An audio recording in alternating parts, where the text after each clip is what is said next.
गरुड़ पुराण तीसरा अध्याय।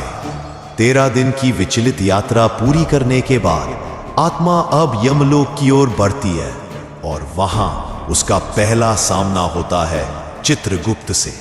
वही चित्रगुप्त जिनके पास हर जीव का पूरा जीवन, हर कर्म, हर पाप पुण्य लिखा होता है। गरुड़ पुराण बताता है कि जैसे ही आत्मा यमलोक के द्वार पर पहुंचती है, उसका नाम पुकारा जाता है और चित्रगुप्त अपने विशाल ग्रंथ से उस आत्मा का पूरा हिसाब खोलते हैं। आत्मा की आंखों के सामने वो हर दृश्य आता है जिसे उसने जीवन में किया होता है। किसे धोखा दिया, किसे दुख पहुंचाया, किसका भला किया और किस पल भगवान को याद किया।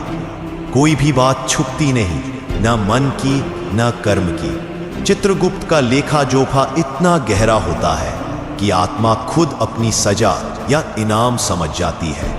यही से शुरू होता है न्याय और यमराज का फैसला। गरुड़ पुराण कहता है, कर्मणा जायते जंतुः कर्मणैव वर्धते नरः सुखम दुखम भयम क्षेमम कर्मणैवाभिपद्यते। अर्थात हर प्राणी अपने कर्मों से ही जन्म लेता है, कर्मों से ही बढ़ता है और सुख दुख, भय या मुक्ति भी उसे कर्मों से ही प्राप्त होती है।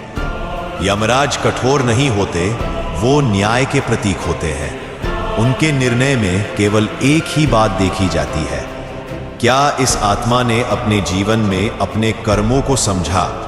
अगर हाँ, तो उसे पुनर्जन्म का एक और अवसर दिया जा सकता है और अगर नहीं, तो उसे नरक की ओर प्रस्थान करना होता है। यही वो पल होता है जहां आत्मा को अपने जीवन के हर क्षण की कीमत समझ आती है। और अब अगले अध्याय में जानिए नरक की वो यात्रा जो केवल सुनी थी, पर अब आत्मा